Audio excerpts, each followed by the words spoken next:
Sup guys, Mikeyfix here, and today we're talking top 10 toolbox essentials. In this video, I'm going to go through top 10 tools and items that you need in your toolbox if you're a beginner woodworker or DIYer. This is in no particular order, and these are the tools that I've had. Some of them I've had the longest in my toolbox. So it is personal preference, but I think if you're starting as a woodworker or DIYer, I think these are the tools that you need in your toolbox. So to start, everybody needs a good claw and hammer. This one was actually left at my house when we bought it. So I've just been using this one. Haven't had to go and buy one. But honestly, any claw hammer like this, it's insanely versatile. You're going to use it all the time. And I think it's an essential piece to any toolbox. Classic, get yourself a hammer. Next is a set of screwdrivers. So you can go out and get yourself a full set of screwdrivers in with each different head. So a flathead, a Robinson, and a Phillips. So you can go and get the set of these three different heads in the three different sizes per screwdriver. As you can see, I don't have a set. I just have mismatched ones. I personally just like these epoxy ones. I got all of these from a garage sale.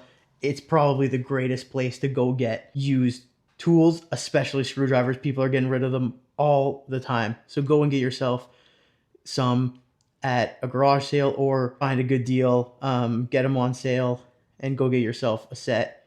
And just make sure you have all of the different heads and each size for each head. I think another essential is the adjustable wrench. It's kind of self-explanatory. Like, it can adjust to a bunch of different sizes. It's kind of the first tool that you think of when you think of a toolbox, the classic adjustable wrench. So again, go and get yourself just really any one of these. They are all fairly the same. It's not worth breaking the bank. Just go get yourself a nice little one. It comes in, there are ones that come in different sizes, bigger and smaller. I just have kind of a universal size. So yeah, go and get yourself one of these. Another essential is something for marking. So I have this old wooden Home Depot pencil, but you can get really anything. You can get a Sharpie, you can get a really fine tip, lead pencils. A lot of people use that for precision. I just use this kind of tried and true. These cost like $1.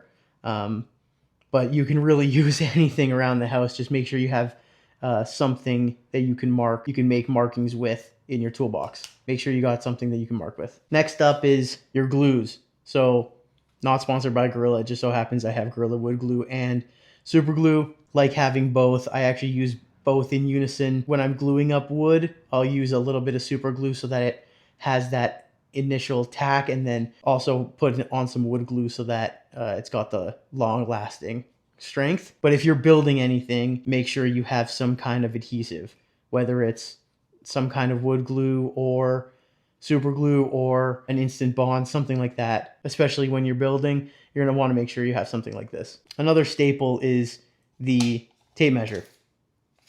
Another kind of self-explanatory one. You're going to be measuring, you're going to be marking. So as if you have something to mark with, make sure you got something to measure with. Go and get yourself a pretty nice one of these. You don't want those chintzy ones from the dollar store. Get the 25 foot, somewhere around there. You're going to use it. Tried and true. Again, an absolute essential to have in your toolbox. Whether you go for metric or imperial, kind of personal preference. Go and get yourself one of these. So this is a two-parter. I have this just because there is a small little level on it, but a level. So if you're hanging, even something as simple as hanging something on the wall, you want to make sure that it's level. So go and get yourself one of these. I have a little 2-footer here, but I also have this small magnetic one with the little ball on the top, kind of can show level. You can get even smaller ones, like specifically for picture frames that are about this big. But go and get yourself a level. If you're hanging anything on the wall, or again, you're building anything square and level, like, you're going to want to get one of these two. The good thing about getting a 2-foot level like this is that you know that this is a perfectly square, straight edge. So you can use this for cutting against or for marking as well. So make sure you get a good level. Another must-have is some sort of utility knife. I have this Milwaukee one. Really, they all kind of do the same thing. quick little box cutter. These ones are the ones where you can just snap the blade off once the tip's kind of gone a little bit dull. But again, it's going to be in your toolbox forever. You're always going to use it, look for it. So go and get yourself one of these. These you don't have to worry about breaking the bank on a name brand like this. I think this one was just given to me, but honestly, any of them do. I feel like I've used a dollar store one before and it's been totally fine. So go and get yourself one of these. Next is some sort of pliers. So I got these needle nose. I have a couple other ones, but you can get a full set of pliers, which come with a little bit bigger ones. But these small needle nose ones, you're gonna need these. Getting in tight spaces, being able to just go and grab something. These are really handy. You can go and get yourself a set for like 30 bucks and it comes with like 3 to 5 different pliers. So I think these are another must have. And finally, this is a little bit more specific to woodworking, but having a good clamp or set of clamps to be able to hold your material when you're fastening or when you're gluing up, having a good set of clamps is really important, whether it's these kind of quick clamps or something a little bit more rigid like a C clamp or an F clamp. Go and grab yourself some of these. Honestly, they cost like pretty much nothing. So all in for the full set, and I would say including a toolbox, you're looking at like around 100 bucks. Honestly, I think you might be able to go to a garage sale and get all of this stuff for like 15 bucks. Including a toolbox. So if you're looking brand new, it's going to be around 100 bucks. But if you're looking to get used, which I suggest you do because there's still some good used tools out there, go to garage sales or go to Facebook Marketplace. You can get all this stuff for dirt cheap. So that's it. Let me know if I missed anything and some essentials that you have in your toolbox, little hacks, whatever you got. Let me know in the comments down below.